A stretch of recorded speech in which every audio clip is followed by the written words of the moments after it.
Thank you very much for being here. We're going to begin with a question from one of the members in our town hall. Each of you will have 2 minutes to respond to this question. Secretary Clinton, you won the coin toss, so you'll go first. Our first question comes from Patrice Brock. Patrice? Thank you and good evening. The last presidential debate could have been rated as MA, mature audiences, per TV parental guidelines. Knowing that educators assign viewing the presidential debates as students' homework, do you feel you are modeling appropriate and positive behavior for today's youth? Well, thank you. Are you a teacher? Yes, I think that that's a very good question because I've heard from lots of teachers and parents about some of their concerns about some of the things that are being said and done in this campaign. And I think it is very important for us to make clear to our children that our country really is great because we're good. And we are going to respect one another, lift each other up. We are going to be looking for ways to celebrate our diversity.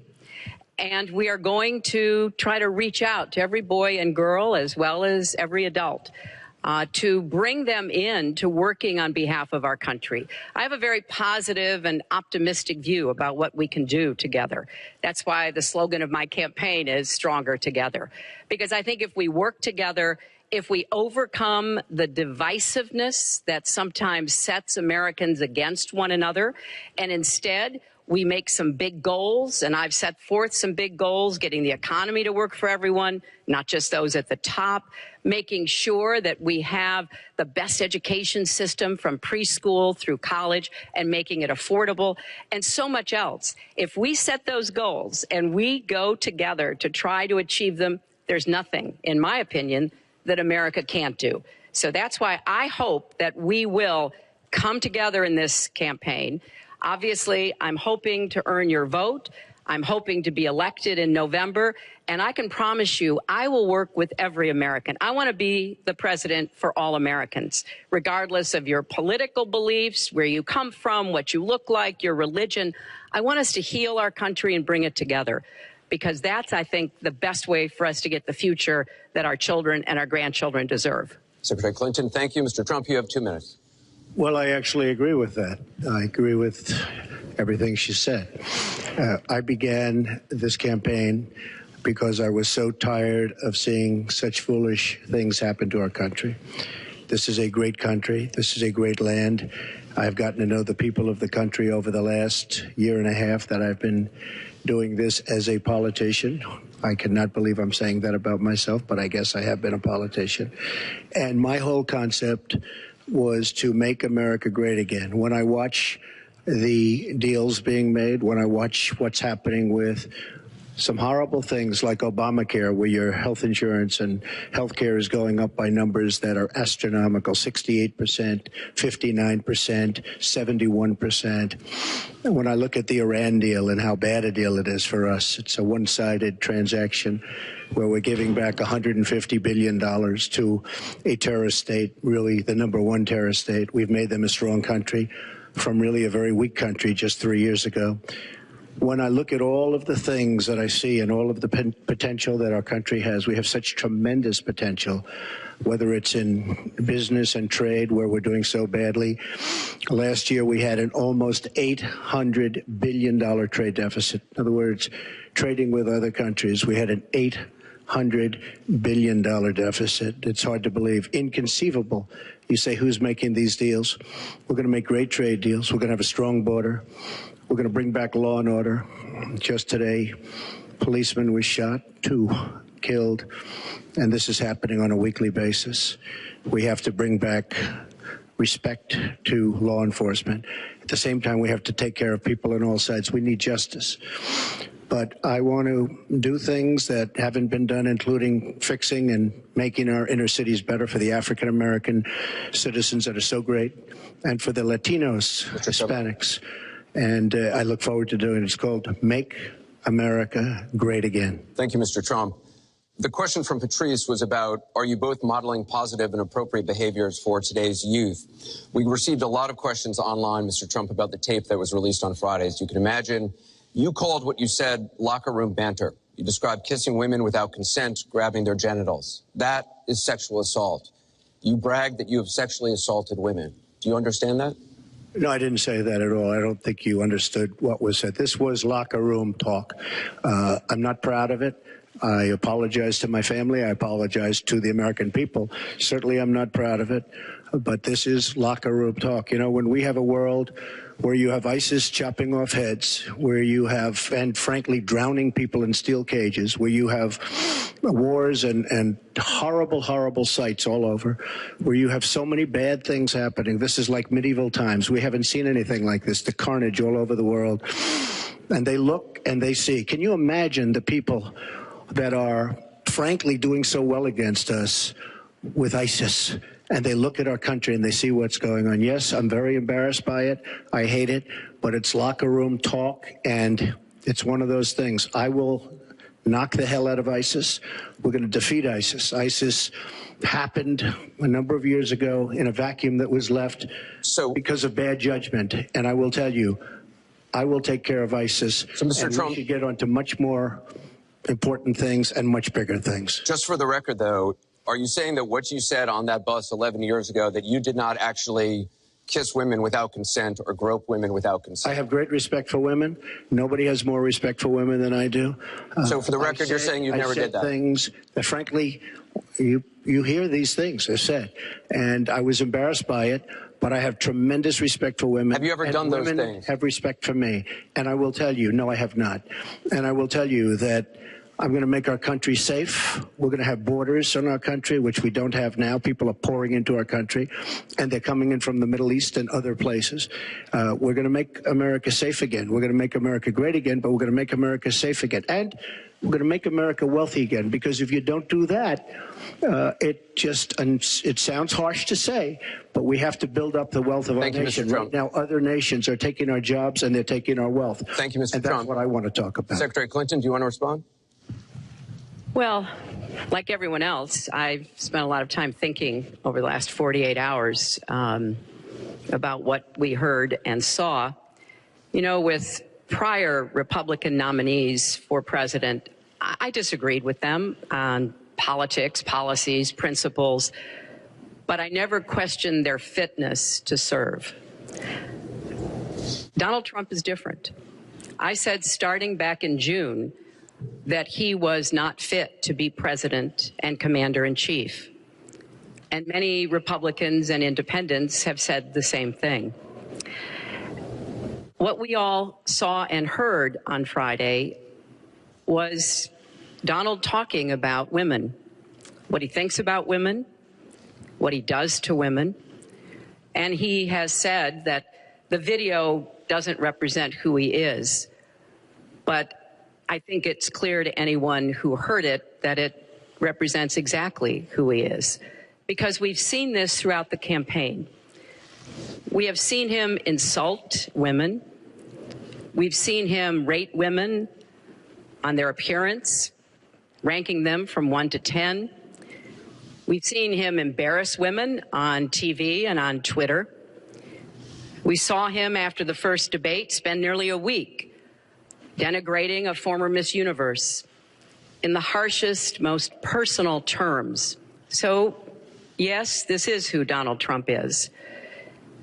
But it's not only women, and it's not only this video that raises questions about his fitness to be our president, because he has also targeted immigrants, African Americans, Latinos, people with disabilities, POWs, Muslims, and so many others. So this is who Donald Trump is. And the question for us, the question our country must answer, is that this is not who we are. That's why, to go back to your question, I want to send a message, we all should, to every boy and girl, and indeed to the entire world, that America already is great, but we are great because we are good. And we will respect one another, and we will work with one another, and we will celebrate our diversity. These are very important values to me, because this is the America that I know and love. And I can pledge to you tonight that this is the America that I will serve if I'm so fortunate enough to become your president. And we want to get to some questions Well, am I from allowed to online. respond to that? I assume I am. Yes, you can respond to that. It's just words, folks. It's just words. Those words, I've been hearing them for many years. I heard them when they were running for the Senate in New York, where Hillary was going to bring back jobs to upstate New York, and she failed. I've heard them where Hillary is constantly talking about the inner cities of our country, which are a disaster, education-wise, job-wise, safety-wise, in every way possible. I'm going to help the African Americans. I'm going to help the Latinos, Hispanics. I am going to help the inner cities. She's done a terrible job for the African Americans. She wants their vote, and she does nothing, and then she comes back 4 years later.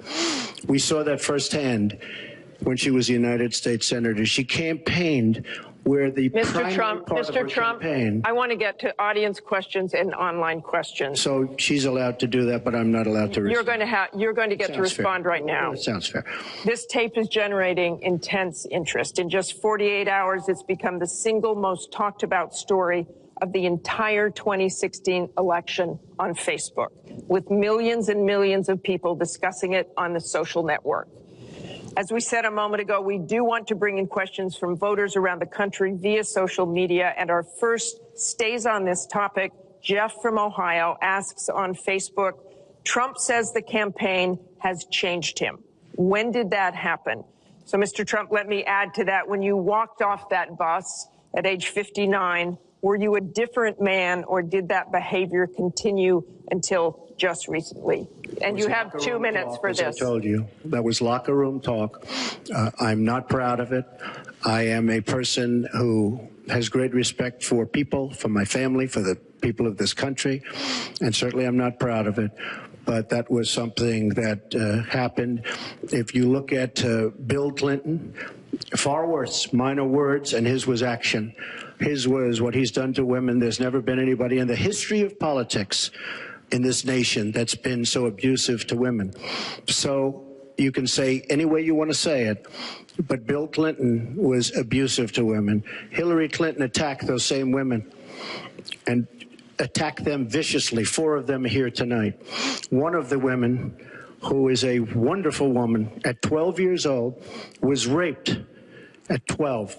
Her client, she represented, got him off, and she's seen laughing on 2 separate occasions, laughing at the girl who was raped. Kathy Shelton, that young woman, is here with us tonight. So don't tell me about words. I apologize for those words. But it is things that people say.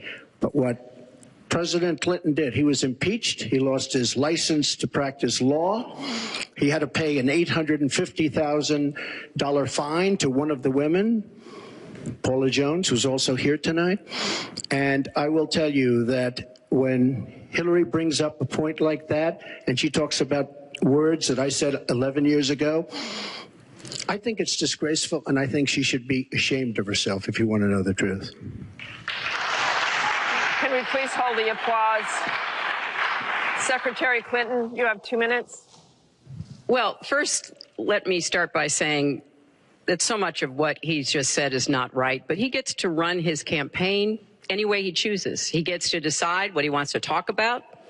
Instead of answering people's questions, talking about our agenda, laying out the plans that we have that we think can make a better life and a better country, that's his choice. When I hear something like that, I am reminded of what my friend Michelle Obama advised us all. When they go low, you go high. And look, if this were just about one video, maybe what he's saying tonight would be understandable. But everyone can draw their own conclusions at this point about whether or not the man in the video or the man on the stage respects women. But he never apologizes for anything to anyone.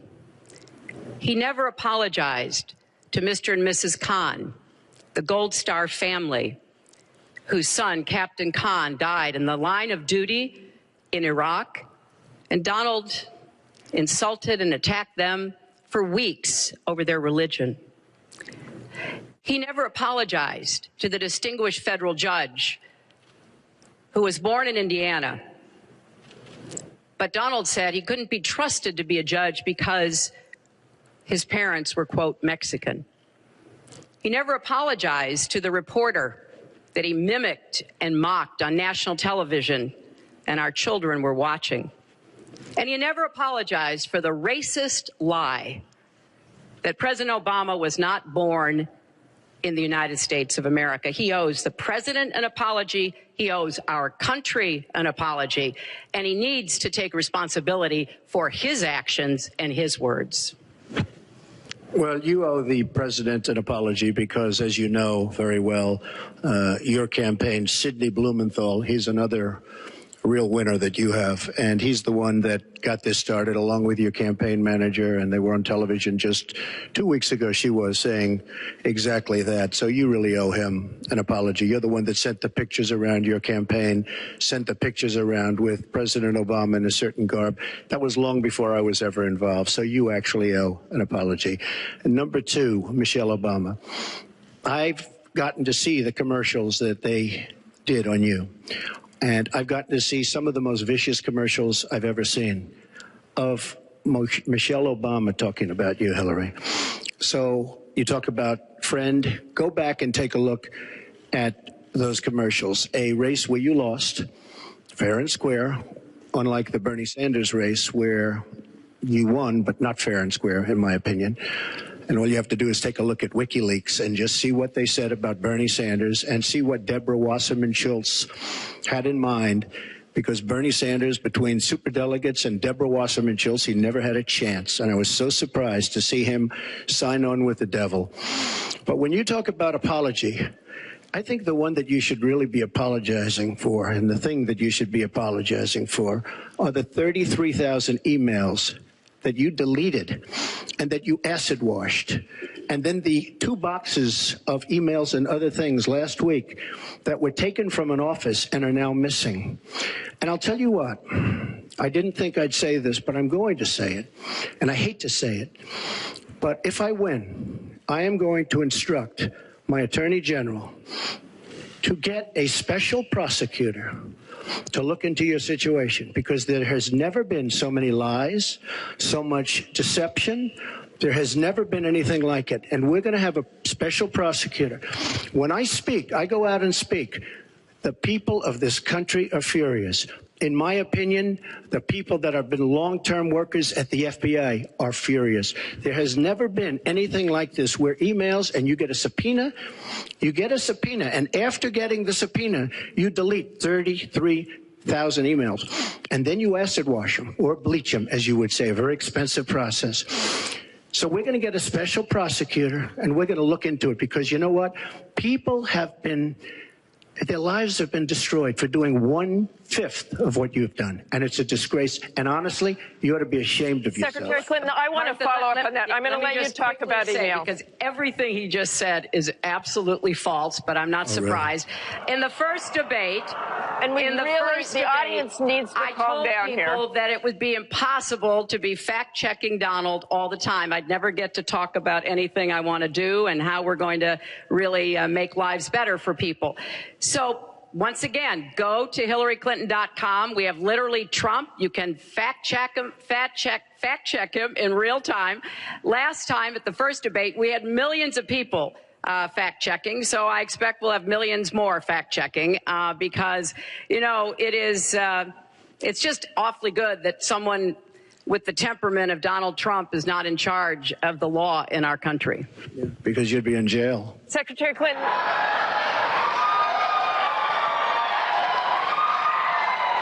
We want to remind the audience to please not talk out loud. Please do not applaud. You're just wasting time. And Secretary Clinton, I do want to follow up on emails. You've said your handling of your emails was a mistake. You disagreed with FBI Director James Comey, calling your handling of classified information, quote, extremely careless. The FBI said that there were 110 classified emails that were exchanged, 8 of which were top secret, and that it was possible hostile actors did gain access to those emails. You don't call that extremely careless? Well, Martha, first let me say, and I've said it before, but I'll repeat it because I want everyone to hear it. That was a mistake, and I take responsibility for using a personal email account. Obviously, if I were to do it over again, I would not. I'm not making any excuses. It was a mistake, and I am very sorry about that. But I think it's also important to point out where there are some misleading accusations from critics and others. After a year-long investigation, there is no evidence that anyone hacked the server I was using, and there is no evidence that anyone can point to at all, anyone who says otherwise has no basis, that any classified material ended up in the wrong hands. I take classified materials very seriously, and always have. When I was on the Senate Armed Services Committee, I was privy to a lot of classified material. Obviously, as Secretary of State, I had some of the most important secrets that we possess, such as going after bin Laden. So I am very committed to taking classified information seriously. And as I said, there is no evidence that any classified information ended up in the wrong hands. Okay, we're going to move on. And yet, she didn't know the letter C on a document, right? She didn't even know what that letter meant. You know, it's amazing. I'm watching Hillary go over facts, and she's going after fact after fact, and she's lying again because she said what she did with emails was fine. You think it was fine to delete 33,000 emails? I don't think so. She said the 33,000 emails had to do with her daughter's wedding, number one, and a yoga class. Well, maybe we'll give 3 or 4 or 5 or something. 33,000 emails deleted. And now she's saying there wasn't anything wrong. And more importantly, that was after getting a subpoena. That wasn't before. That was after. She got it from the United States Congress. And I'll be honest, I am so disappointed in congressmen, including Republicans, for allowing this to happen. Our Justice Department, where her husband goes onto the back of an airplane for 39 minutes, talks to the Attorney General days before a ruling is going to be made on her case.